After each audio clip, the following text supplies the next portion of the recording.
and you see things like the white party be there, and then they have a little baby like in a sandwich.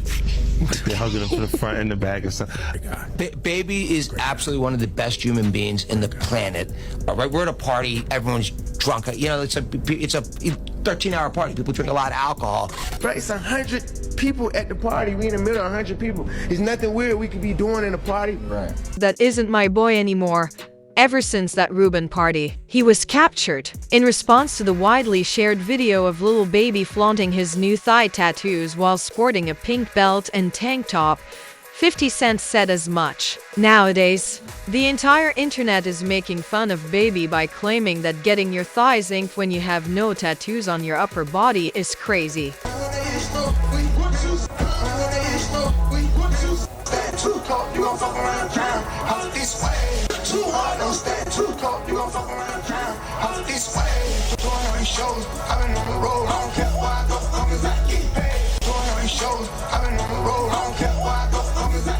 However, 50 Cent has a hypothesis on Baby's metamorphosis. Since that Michael Rubin party in the Hamptons, where he was embraced from behind, he claims Baby hasn't been the same. 50 Cent is trying to separate himself from the industry, like he doesn't have to party with them. You guys have to understand, they had a party with men walking around with their butt cheeks out, like Keke Palmer. Therefore, according to 50, this goes beyond Baby's attire or body art. According to him, rappers must endure this complete humiliation procedure in order to maintain their notoriety and position at the top. What actually transpired at that white party, though? And just who is Michael Rubin? What is the reason behind his seeming commitment to surrounding himself with up-and-coming rappers? Mike. Man, Mike. I'm gonna come hug you right now. I'm coming to hug you. Big hug. Get everyone to love each other. Let's start by discussing the reasons. While Lil Baby is making a comeback, he just showed off some new ink, which isn't usually a huge thing, but he chose to get his first tattoos on his thighs. Baby had stated in previous interviews that he would never have tattoos at all, so this is odd. I hear that you say that you don't have any tattoos at all? Nope.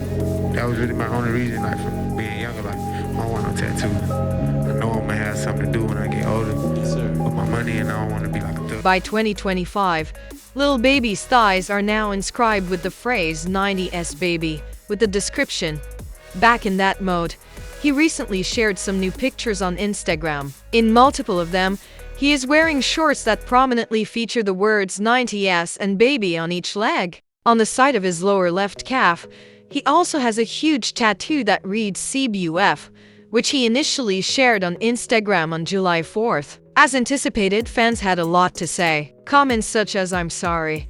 You let them get to you. The industry got a hold on my boy." Lay out their shorts, and humiliation rituals soon poured in. Subsequently, a video of Lil Baby performing with the same shorts, a tank top, and a pink belt went viral. Throughout the performance, he kept pulling up his shorts to flaunt his new thigh tattoo. We just gonna let this nigga do this. We finna let Lil Baby come out here in his booty coochie shorts and just pop out with his hand in his slit and just, yeah, that's just what we doing. According to many of the comments left on that widely shared video, 50 Cent was correct from the beginning. Lil Baby has reportedly changed after attending the all-white party at Michael Rubin's residence, according to their claims. Someone commented, "Michael Rubin has already demonstrated to you that Lil Baby is his son. Why are you all acting in such a surprising way?" Another person added, "A little white guy with money gives you hugs and bunny hops from the back." Alright, this generation was defeated. What, then, actually took place at that party? 50 Cent warned Lil Baby not to be around Mike Rubin.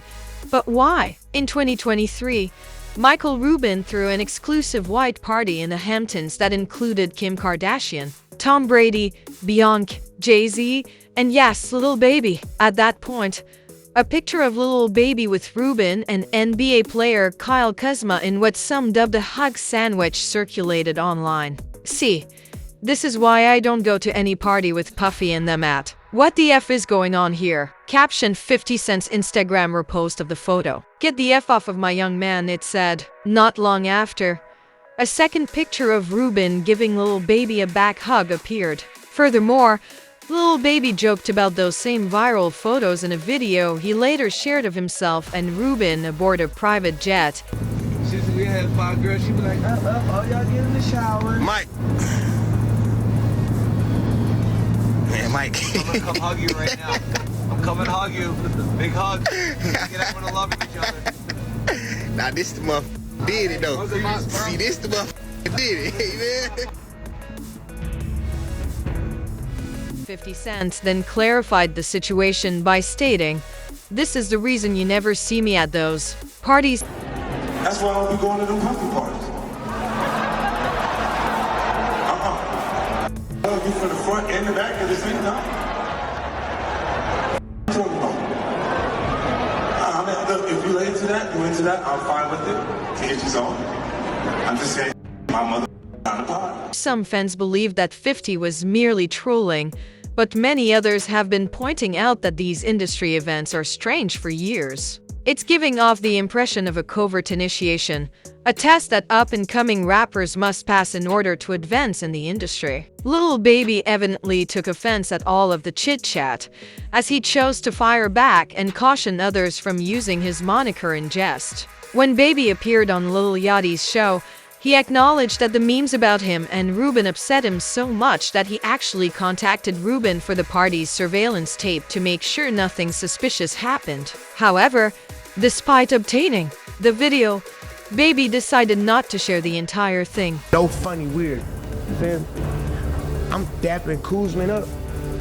And Mike's happy to see me. He run up on me. I got 10 other pictures. We down there, we start down there. Bam, I'm telling his ass, Mike, I'll slam your, I break your neck. But we play like that. They white, so they don't really understand how I understand. Like, even when the picture came out before it went viral, I told them, like, Mike, I can't have pictures like that. Right. Even though me and you playing, bro, it's 100 people at the party. We in the middle of 100 people. There's nothing weird we could be doing in the party. Right. With all these people watching us. Literally, when that picture came out, I literally made Mike Rubin go to his security camera in his house, go to the footage and get the whole time. And I just never, like, I ain't even gonna post it on the internet. Right. I'm just like, you feel me? Like, yeah, I ain't even trying to make it into this and make it into that. Like, man, just keep on going, because that's kind of like how I be doing. But some like all that type of that really bothers me. You see, Baby had no ill will toward Rubin. According to him, Rubin has had a significant impact on his life. However, Baby acknowledged that he was unable to adequately describe how Rubin impacted him when asked to do so. A lot of people don't know you and Michael Rubin's relationship. Like, people know y'all have a relationship. Yeah, they won't never know that. You know what I'm saying? Like, people would think, like, I mean, you care to talk about it for a second. Like, y'all are Baby, very close. Like, Baby, you run with Mike, because whether they'll think like, oh, Baby, Mike Rubin a billionaire, and like, baby, I don't give what nobody got. You know what I'm saying? Whether he had a billionaire, whether he was a millionaire, whether I had more than him. But he has been a great influence. A super great influence, and that's the part that people wouldn't see, and that's the part, like, that's the part people want to see, and that's the part, like, I probably wouldn't even be able to bring people up on that speed. And what I mean by that is, like, just like you, for instance, like, man, we got a great relationship. Speaking about those widely shared pictures with Lil Baby, Mike Rubin called the entire thing absurd in an interview conducted last year. Rubin said there was nothing out of the ordinary going on, that everyone had simply had a little too much to drink. However, the way Rubin talked endlessly about Baby gave the impression that he might admire him more than just amiably. He is absolutely one of the best human beings in the planet. Anything, he's just such a great human being, and like, I love his work ethic. And also, like, when you hear his story, and I don't know anything about music, so when I met him the first time with Drake in the Bahamas in 2020, and he's telling me his story about, you know, he was in jail a couple years earlier, he never rapped, and now he's got this great, you know, kind of music career. Like, you just want to root for the guy. And I'll tell you something, I've never actually said this before. You know, the stuff of the drunk was the most ridiculous thing in the world, right? We're at a party, everyone's drunk, and, you know, it's a 13-hour party. People drink a lot of alcohol, you know, someone captures a picture of me jumping on his back for 1 second and then says, oh, there's something suspect about it. It's drunken guys. By the way, before cameras, we've all done it. Like, let's keep it real. By the way, you love WWE. You've done it more than anybody. He's rolled around with people in their skivvies. Right, yeah, exactly. By the way, I haven't gone there.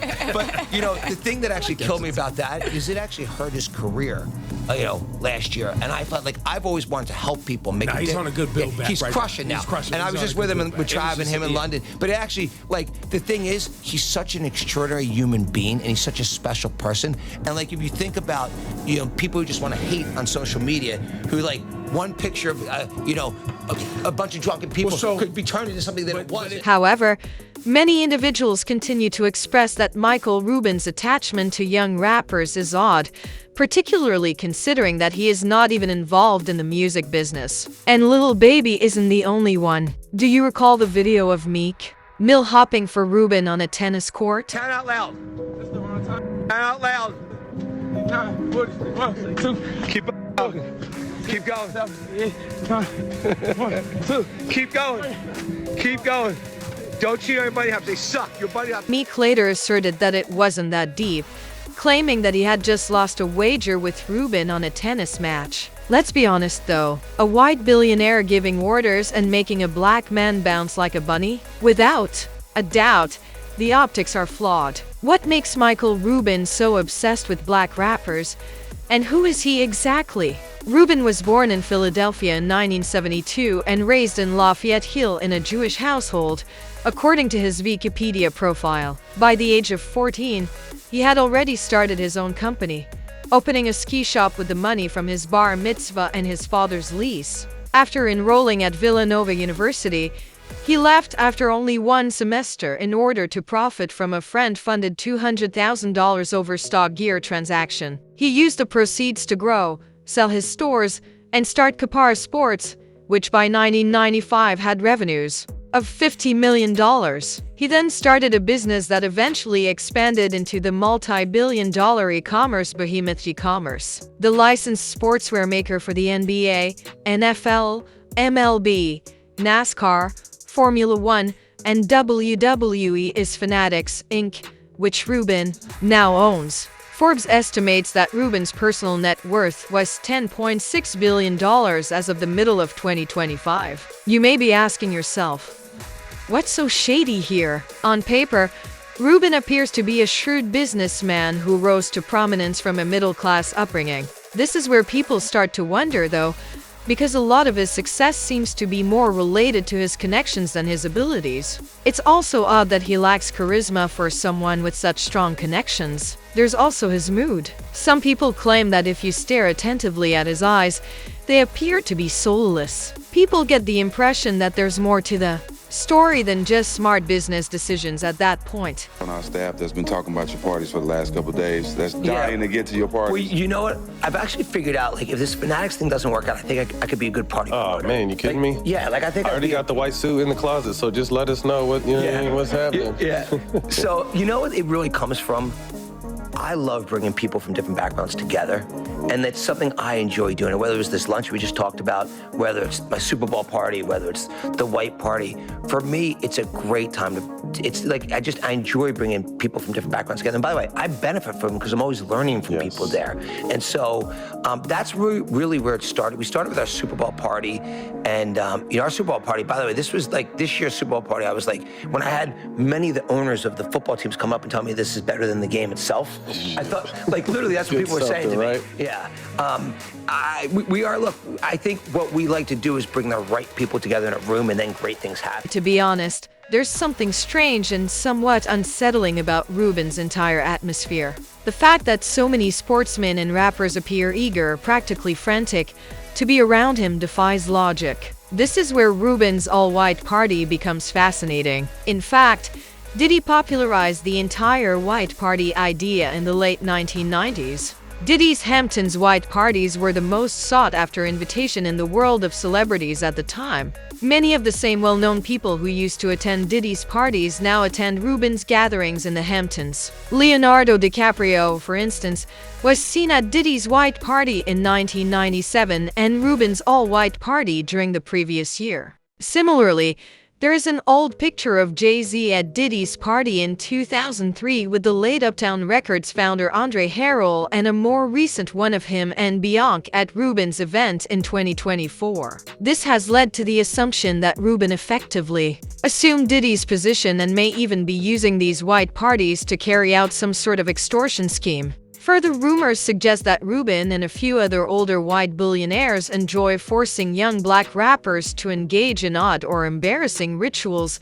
Many of these rappers still comply, despite the fact that no one is allegedly being coerced. According to some, it's about receiving assistance with legal issues. For others, it's about advancing their careers through huge accolades, chart-topping records, and making the appropriate contacts in the industry. However, there's a more sinister possibility that is being discussed. It has been linked by fans to Cat Williams' remarks regarding the covert parties in the entertainment industry. In his interview with Joe Rogan's podcast, Cat asserted that these events frequently entail Baphomet rites and that there is far more going on behind the scenes than the general public realizes. He made hints that these gatherings are about more than just networking. They're also about putting allegiances to the test, building leverage, and occasionally stepping over moral boundaries in the pursuit of power. Yeah, everybody's like, oh, he keeps talking about people wearing dresses. No, it's not. That is a weird thing. It's not like that. Look at it from a different way. Look at it. Show me one person that ever wore a dress in Hollywood unsuccessfully. That's how you understand what a ritual is. So 20 years ago, I knew that transgenders was going to be a thing. It wasn't because I was a prophet. It's just I had gotten so much information that I understood that things are secular. So I understood that the earliest I had seen that word transgender was Baphomet, the transgender. And so I knew that in the ritual of Baphomet, the transgender, to show allegiance to him, you had to kiss his ass ring. Really? And it said both of those things. So I knew that both of those things would become popular in the future.